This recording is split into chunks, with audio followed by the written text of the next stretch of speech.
I have invested in other franchise concepts. I love new brands that come to market that are sort of representative of where the culture might be at that moment.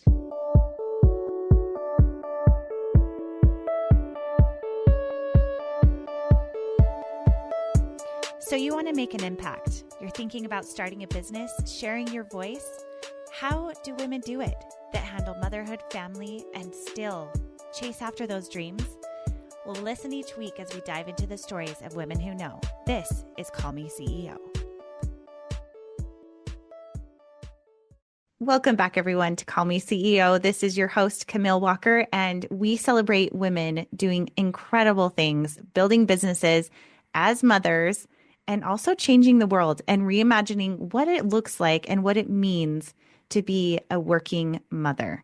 And also, today we're talking about how you can really design and imagine what that means for you. And today I'm speaking with Amy Leclerc. She is a co-owner in Sit Still, which is a special experience for young children when they're getting their hair cut. She walked into a small Sit Still in Oregon and said, this needs to be everywhere.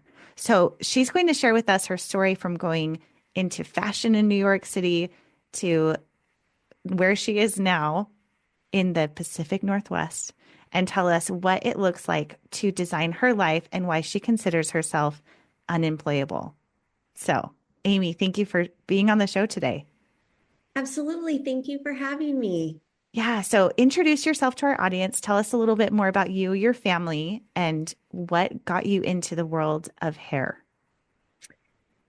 Yes, I'm Amy Leclerc. I'm a mom of two. My son is 13. My daughter is 9. I'm married to my husband, Hervé. We live in the Pacific Northwest. And um, I guess the highlight reel of my life, or my adult life, started in New York, like you said, working in media, advertising. I was working for small niche fashion publications. It was definitely a Devil Wears Prada like experience. Crazy. And I can't even imagine. it was crazy. And I loved every second of it. Awesome. There is a saying, I'm not from here, but I was born here, that Hmm. feels absolutely applicable to me in New York. It's like the 21 years that I lived not in New York were a dress rehearsal for, my baptism in an incredible city that is still my favorite place on planet Earth. But yeah, spent 10 years there, pretty high stakes career environment, learned a ton, and in a very nonlinear way, found myself back in the Pacific Northwest taking Bar 3 classes, Bar 3 being a boutique fitness bar based concept that was brand new at the time, and convincing the founders of Bar 3 to let me be a part of their growth program.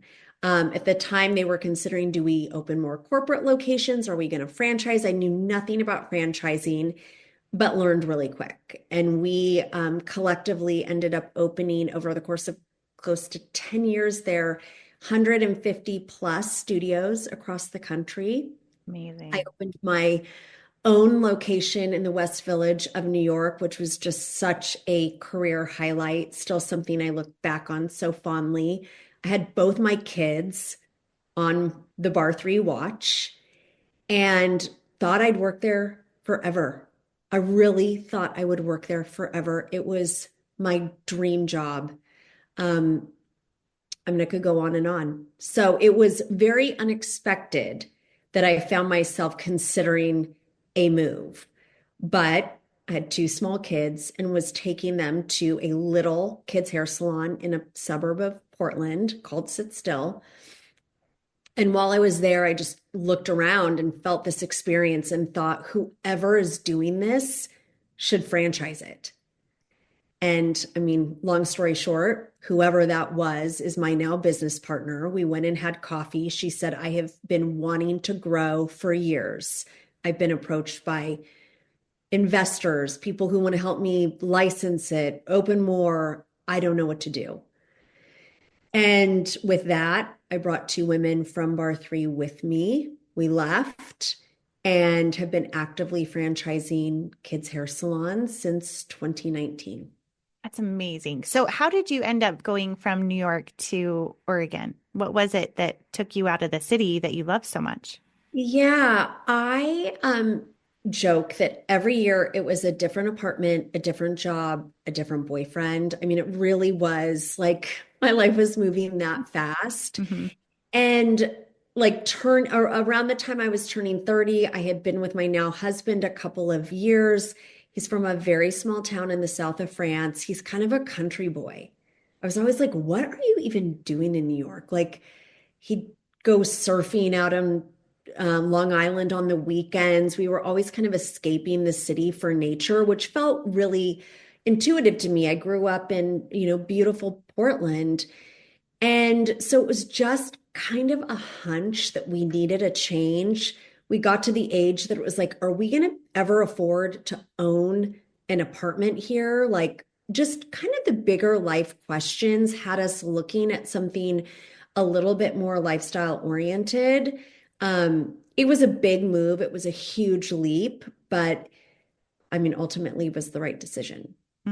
So, you had your two children before you moved to Oregon.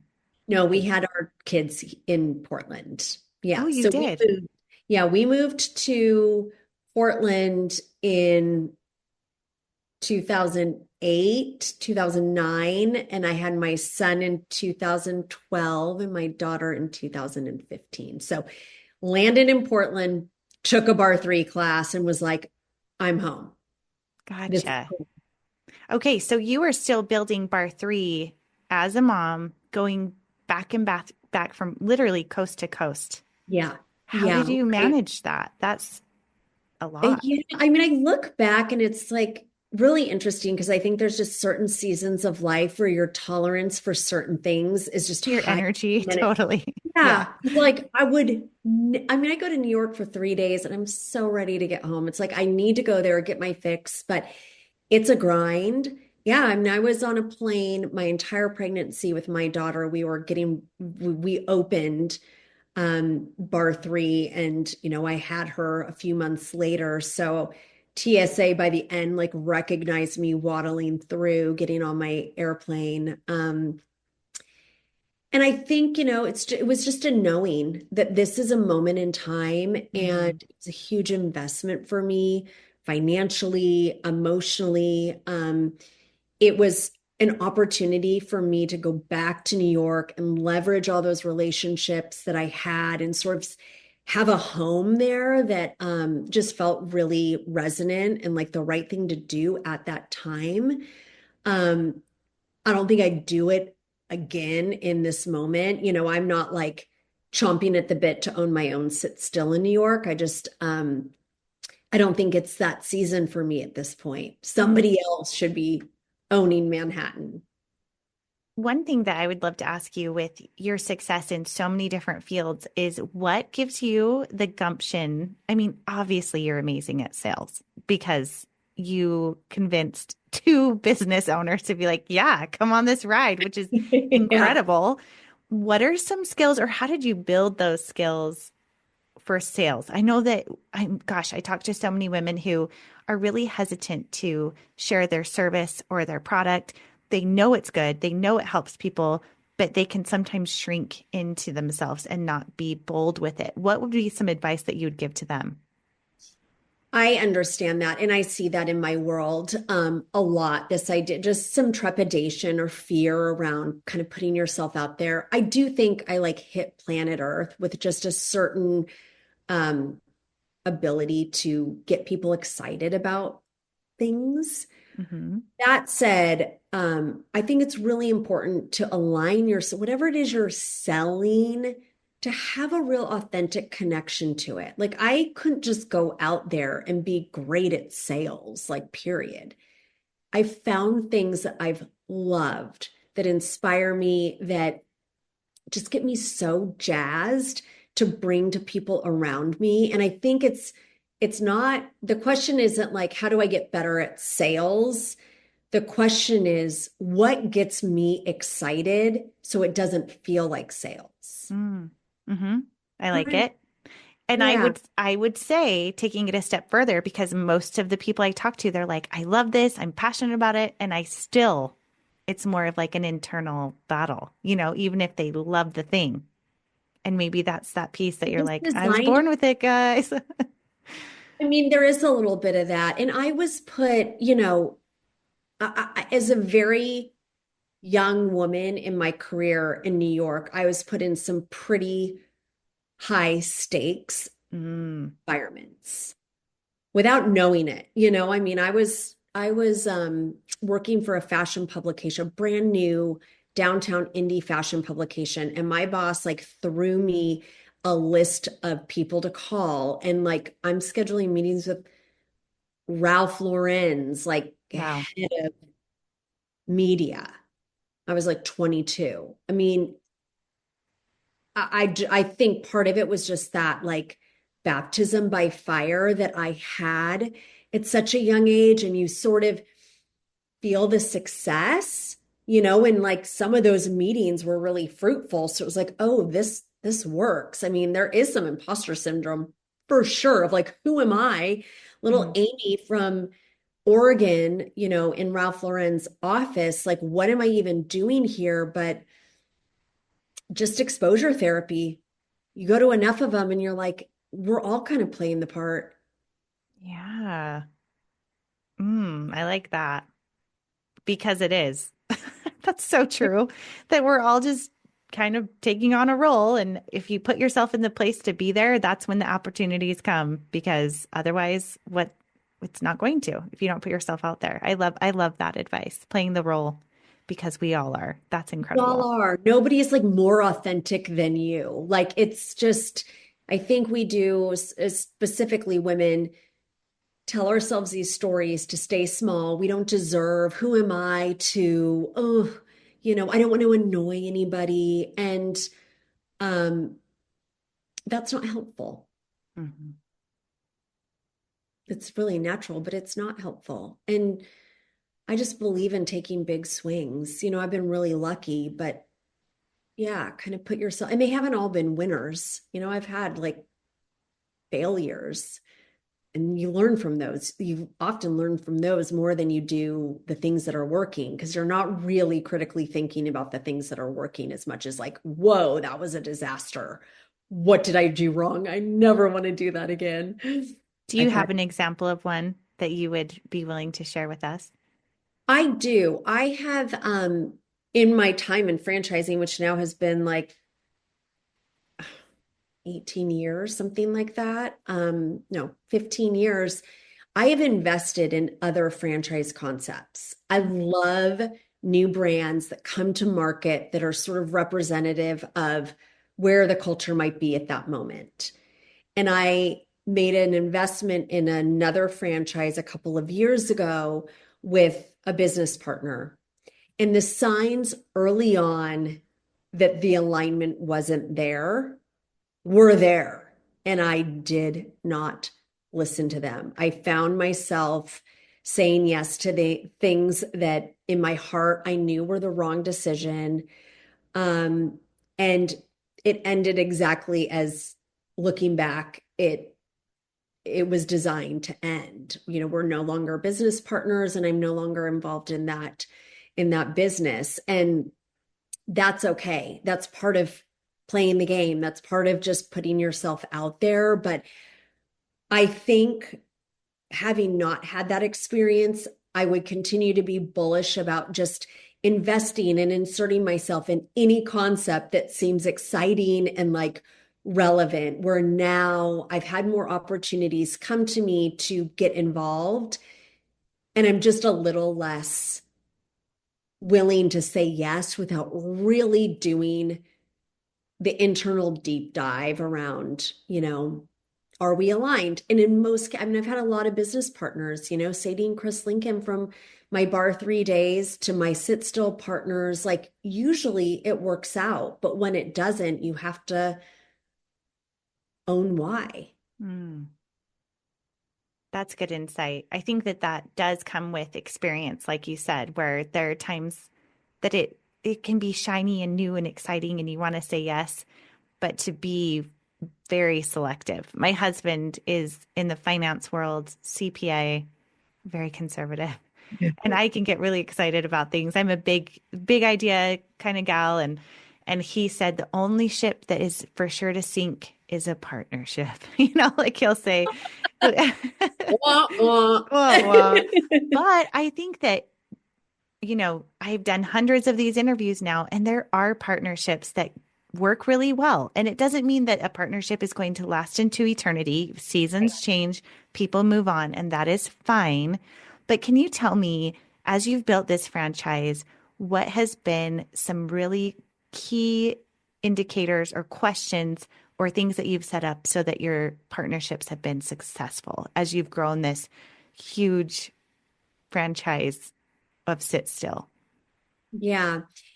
I mean, given that, there are four partners that own the parent company, I always think of that as sort of the mirror to the franchise, right? Your franchisees and franchise businesses are really a reflection of what's happening at home at the franchisor level. And why my relationship and partnership with my partners works is that there is absolute mutual trust and respect of each other. And even more so, there is such commitment to the brand and the business that transcends us as individuals. It's not about Amy or my other partners. It's about Sit Still and what Sit Still needs. And as Sit Still grows and evolves, those needs change. And how we collectively and individually participate in that evolution has absolutely changed. We've already had big changes in 6 years with the four of us. And they were the right changes to adapt to where the business is. And so when I talk to potential franchisees, a lot of them ask about partnerships. You can imagine most of these franchisees are moms, right? They're women who are excited about bringing a new cool concept for kids to their community. That all checks. It's super resonant to a mom of young kids. But the idea of owning a business on her own can be super overwhelming. It's like maybe she has another job. Maybe she's got littles at home that just require a lot of her. So the idea of sort of sharing the work can be really attractive. But what I coach our franchisees on is the idea akin to what your husband said, which is like franchising with a partner is just higher risk, potential higher reward from the perspective of there's two of you and you can probably do more together at its best. You're opening multiple locations and you can do that faster and with more resources, et cetera. But it is a marriage. And if you're treating it with respect and trust, you really have to go to how does this end? Have that conversation. And then work back to how do we work together to ultimately, not have it end, but be very realistic about the fact that oftentimes they do, and it doesn't have to be a bad thing.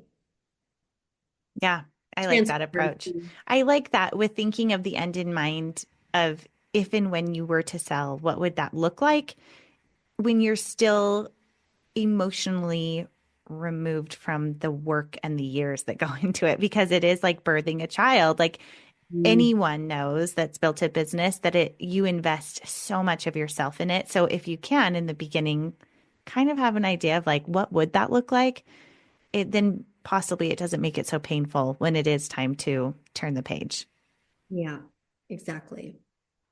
I would love to hear more about how Sit Still is different. I want to hear about your experience walking in, like paint that picture for us. And then also, I would love to hear about the process of building a franchise because how do you do that? And what was that like for you and what did you learn? Are you ready to reclaim your time and finally focus on the tasks that actually grow your business? Whether you're looking to hire a VA or thinking about becoming one, I've got the perfect solution for you. If you're overwhelmed with your business, I personally connect entrepreneurs with highly trained virtual assistants, graduates of my 60 Days to VA program, so you can confidently outsource and scale. Or if you're looking for a flexible, profitable business from home, my 60 Days to VA course gives you everything you need to have to become a successful assistant without the trial and error. Head to CamilleWalker.co to get started today. Whether you're hiring or launching your own business, I'm here to help you make it happen.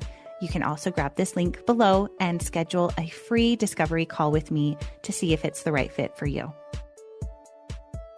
My first time walking into Sit Still with my son, he was probably 2 at the time. It was his first haircut. And I had gone onto Facebook because this was like the Facebook era. Mm-hmm. I said to all my friends, Blaze needs his haircut. Where am I taking him? And it was like all friends from sort of like all corners of the city with kids all different ages. Sit still, sit still, sit still. You've got to drive to the suburbs, but it's worth it. Go to Sit Still. So I had some expectations. I was like, this place like has some like cachet, and walked in and was like, whoa. Unlike the doctor's office or the dentist, or quite frankly, daycare or preschool that are so primary colors, cartoons, balloons. It's like, this is cool.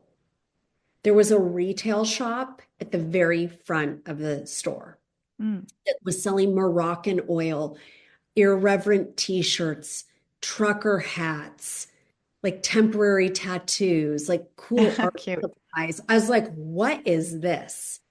And then Blaze had his haircut, sitting in a little New York City cab, like a little car chair. The intake was incredible. What are your goals for Blaze? Are we cutting this mullet off? Like, true question, because he had. Mullets are Um, in right now, so you never know. oh, they've never left Portland. That, Oh, they will always have a place in Portland. Um, and cut a locket of his hair, put it in a little baggie with a Polaroid photo. I spent cute. like $150. I bought Moroccan oil, a baby gift, his haircut, and I just thought, gosh, every ingredient for a franchise is here.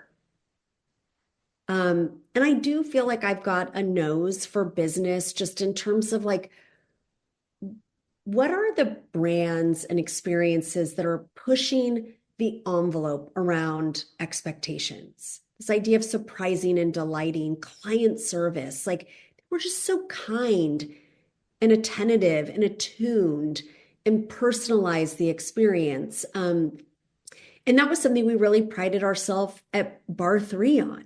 This is not a one size fits all.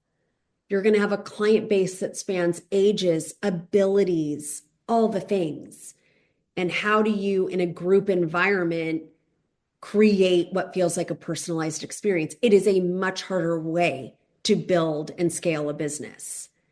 But if you do it right, that's your staying power. And so I just saw these similarities with just the wow factor, and I couldn't get it out of my head. Mm. So how long from the time that you went in for the first time to approaching the owner, what was that timeline? That was another 5 years. It was another Really? 5 years. I had my daughter, she had her first haircut there. And I got a phone call from a friend who said, I have someone I'd like you to meet. She owns a kid's hair salon. She thinks she wants to franchise it. I was like, is it Sit Still? She said, yeah. Oh, I'm taking that meeting. Yeah. Okay. So you kind of put it out into the universe like this has so much potential, and then she ended up coming to you. That's really And then she interesting. ended up, yeah, small town, and that's just kind Yeah. of the way things work. But I do remember, I will always remember, this is the story I continue to tell. When I met New and we had this meeting, and it was like, there is something here. I remember going out to dinner with my husband, who is like your husband. I mean, Hervé has been employed by the same company since he was an intern in New York, 21 years old. Wow. So he's not the risk taker Hmm. in the family. But I remember him saying, you need to do something with that kid's hair salon. He had gone, he had been to a few of the kids' appointments, and just his ability, I was like, if Hervé sees this, I need to really be paying attention. And then from there, there was a sense of ease with meeting new, thinking of some operational women on my Bar 3 team that I would bring out, present this to. And I mean, it was a huge leap. It was a huge, huge leap. But as we were all moms of young kids at that time, it was so obvious to us like, one, she's doing something really special. And two, there's just nobody else out there doing this. Unlike fitness, which was so competitive, and there's yoga and Pilates and spin and 5 bar concepts, and it just was so white hot. It's like kids' hair. It's not trendy, but there's a way to reimagine the experience the way New did and bring that to market across the country. Mm. I would love to hear if someone were considering a franchise, what are some first steps that they would take to do that? In terms of considering buying a franchise or franchising their own business. Let's do both.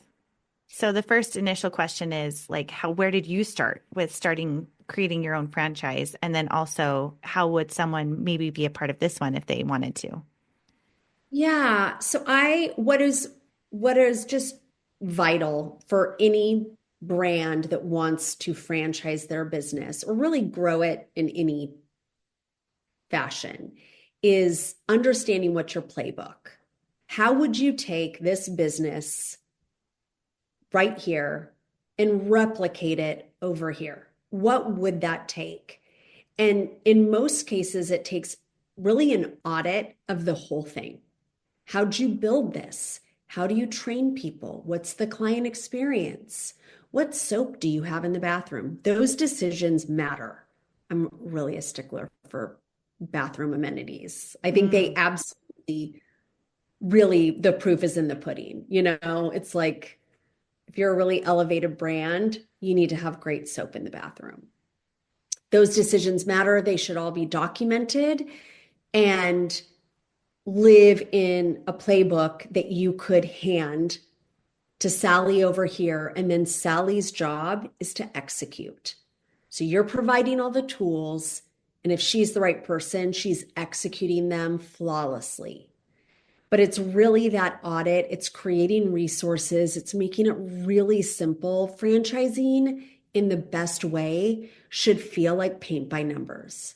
mm, And if you that can makes sense. create that visual, and it's like this is here and this is here and this and then this, and have that live somewhere that's really easy to understand and digestible, you've got a good franchise.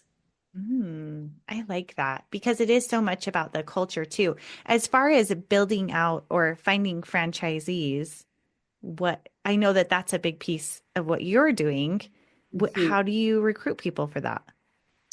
Thus far, it's been 100% inside out. It has been local people who have experienced the brand. Oh, you're growing. Oh, I could own one of these. And it sort of has like ballooned in the Pacific Northwest that way. Mm, And then our Bar 3 community was a really big launch pad for us in the beginning. When we left Bar 3 and announced we were getting into the kids' hair game, there were a lot of Bar 3 clients, instructors, owners who were like, oh, interesting. And you can imagine there's a lot of entrepreneurial women out there who are interested in building a portfolio. We have a lot of franchisees who own other franchises in the boutique fitness space. This is a great complement to that. So, really, it's been organic. We do spend money on Instagram ads, Google search, but really are finding people from the inside out. My leads that come to me are 1 out of 2. I just went to your salon in insert market. We need one of these in my sister's community, or we're moving, or I live 3 towns over, that sort of kind of really direct experience with the brand. that's really cool. And as far, I know every franchise is different, but there is an initial investment for the person who's wanting to do that. What would someone expect to need to invest? And those are questions that I'm like, I don't know. Can you share that? Is that something that you can kind of share what that looks like? Yeah, I tell people in most markets, you need to plan on investing in your first salon 250 to $300,000. That is your upfront franchise fee to um, shampoo on the shelves the day you open, all Mm, inclusive. Most people take out some sort of business loan, borrow against a 401 in a retirement account, 401k, personally finance. I've really seen it all. But in terms of building a retail space, that's pretty affordable and sets you up for a really fast ROI. Our franchise term is 10 years. So you've got 10 years to recoup that initial investment and ideally, exit many, many times. that's cool. So would you say on average, I know it has to deal with like the market and where they are and how successful are with their own marketing, but is there an ideal that you say you want to try to cut even by this year, like year three Uh, or year I four? like in broader terms, if you are on the others, this isn't necessarily specific to sit still, but like just in In general, if general? you Yeah. on the other side of that initial investment between years 2 and 5, some people just hit it out of the park. Hmm. Some people, especially in, like a membership model business, that's not sit still officially, although we have clients that have hair, it grows, needs to be cut, rinse, Right. repeat. So that's helpful. But if you start really strong, your trajectory is fast. Mm, It's not the case for everybody. But yeah, there's absolutely no world in which you shouldn't be the back half of your franchise term shouldn't just feel like profitability. that's awesome. I love hearing about that because I'm always curious about new franchises that open up. And I think, I wonder what that looks like, what people would expect. And with most businesses, it's year 2 through 5 that you're finally getting to a place of, turning the profit and making it uh, on the other end of things. So that's really cool. And I want to hear more about your personal vision about reimagining what success can look like for you as a woman, mother, business owner, and why you consider yourself unhireable. Um, I do consider myself unemployable from the perspective of I love working. I'm really impassioned around what I do, but it really is on my own terms. Um, I've been able to cultivate and create a work-life balance that I think is just super unique to where the culture is in time and space, that supports my values as a mom, wife, member of my community, while also really being a big driver of our business. And that does not mean a 9 to 5 traditional work structure.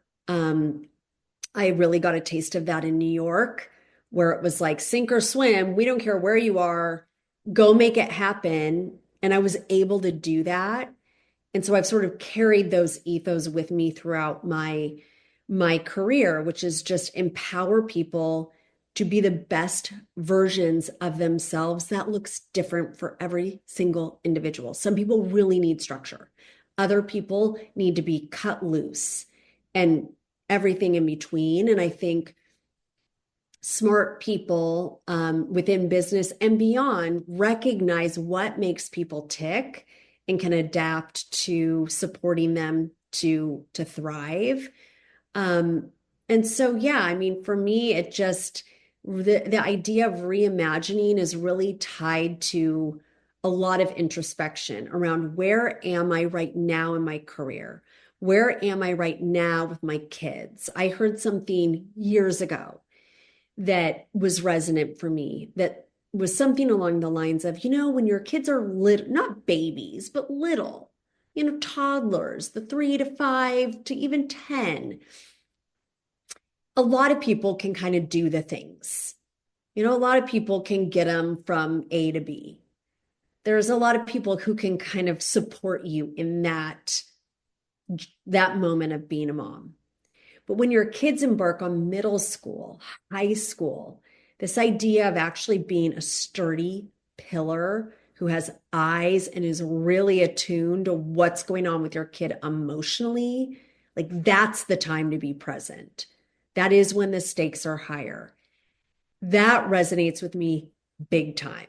I don't think there's somebody else who can replace who I am to my kids at this inflection point in their lives the way when they were 4. Yeah, somebody else can take you to the playground like box checked. It just feels different. And so I feel really grateful that I'm in a place where I can sort of play around with the Legos that are my schedule that allow me to be there when I think my kids need me the most. Um, and I just encourage everybody to think, what does that look like for you? And then work back from that because there is a lot of freedom out there if you know to ask for it. Mm, I love that. I love how you talked about moving around your schedule like Legos. I so relate to that because there are Right? Legos on every floor of my house. And I Yeah. mean level, not every room, but we have Legos on all 3 floors of our house. And I love that you talk about that is the time that you want to be. One term that I really love that I've heard and I think about it is you want to be at the crossroads of your child's day. And if you can be there when they get home from school, when they're leaving for school, when they're coming home from a friend's house, when they're getting back from the dance or getting ready for the dance or whatever it is, it's those crossroads that, gosh, it's a luxury. Not everyone can do it, but Right. it is so wonderful to be Mhm. able to be there. And a lot of times with teenagers, they want to chat you up late at night. I thought I I would get know. so much more sleep with, not having babies anymore. It's Yeah. not true. That's when they get a lot of energy and they want to chat for hours, which is great. But it is so interesting to go into that phase of motherhood. And I really love what you shared. And this is kind of taking a little spin on the story that you just shared, but can you tell our audience that story of what that man said to you about being at the movies? I love that that had such an effect on you as well. Yeah, one of my first bosses, this is probably my second like magazine sales job in New York. He was actually a young dad, which was like kind of crazy because I didn't know many young parents when I was young in New York, but he was a young dad and he was super cool. And he was like, listen, I don't care if you and your sales team are at the movies all day. As long as you guys are selling your ads and meeting your quota, I don't care. I'm not going to ask questions. And that liberty, that like, oh my God, I could be at the movies all day, which I never did, um, actually like fueled me to do a better job and to just be like, I can make this however I want. And it really was a very, very impactful empowerment of like, you know what? Like, here's a long leash, go make it happen. And that really has followed me, whether I've just kind of called that in energetically, like you just can't go back from that. That level of freedom, that level of somebody believing in you so much that they are not going to micromanage you, has really played a huge part in how I've built my businesses.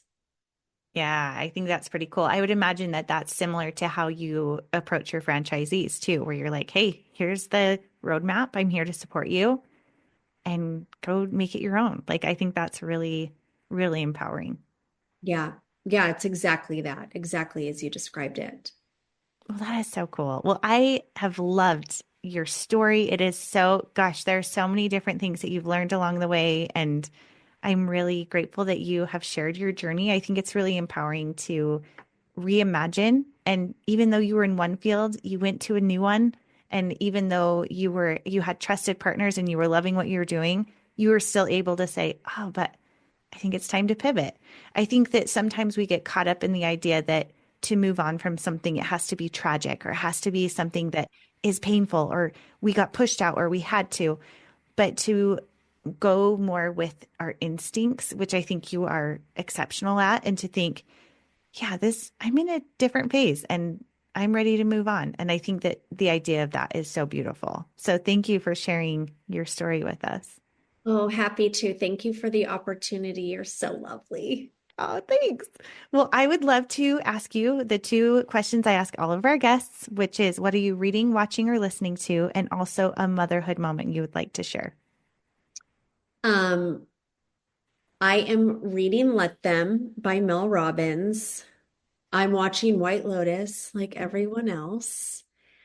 Um, I think I'm just going to say my proudest motherhood moment, which happened pretty recently, was with my 13-year-old son. We were at our local grocery store. We're checking out, and the woman who's checking us out is sharing with us that she's fallen on hard times. It's gotten really expensive. She has to move in with her son. She's really sharing with us. And my son had bought two Amazon gift cards there for birthday parties that he was going to. And we got outside and we really didn't even have to say anything to each other. He just grabbed the gift cards and went back inside and gave them to her. Oh, And I like yeah, have chills everywhere. yeah, do that. Do that. Like that. I don't, I'm not big on grade, what my kids' grades are, or, are they learning violin? But like, if you can have that level of empathy, I just think that's what makes the world go round. So, I mean, he can totally be a shithead too. Make no Yes, mistake, right. He's a teenager. We know. a teenager, but that he has the capacity to just, do what we both knew in our hearts was like the obvious thing to do in that moment. Just felt really great. Mm, way to go, Mom. Well, That's a reflection of you. That is really cool. Oh, that is the best. I mean, if your kids get caught being kind, that is the best feeling where you think that's what it's all about. It's about loving other people and having that compassion. That's incredible. Oh, I yeah. love that for you. That's so great. Well, this has been absolutely amazing. Please tell our audience where they can find you, connect with you, maybe open one of their own sit stills. There's got to be someone listening who's like, this is it. I hope so. Can't wait to talk to you. Sitstillkids.com, Sit Still Kids on Instagram. And I'm Amy Leclerc. You can Google me and find 30 ways to chat with me. I'm kind of all over the place, but yeah, I would love to talk to somebody from your audience. If somebody's tuning in and listening to this, I already know I'm going to like them. Very cool. Oh, well, I like you and all of you listening. Thank you so much for being here. Anytime you share this content, this episode, it helps us so much to inspire other women and show them what's possible. So thank you for being here. I hope you have a lovely day. We'll see you next time. Hey, CEOs, thank you so much for spending your time with me. If you found this episode inspiring or helpful, please let me know in a comment and a 5-star review. You could have the chance of being a featured review on an upcoming episode. Continue the conversation on Instagram at Call Me CEO Podcast. And remember, you are the boss.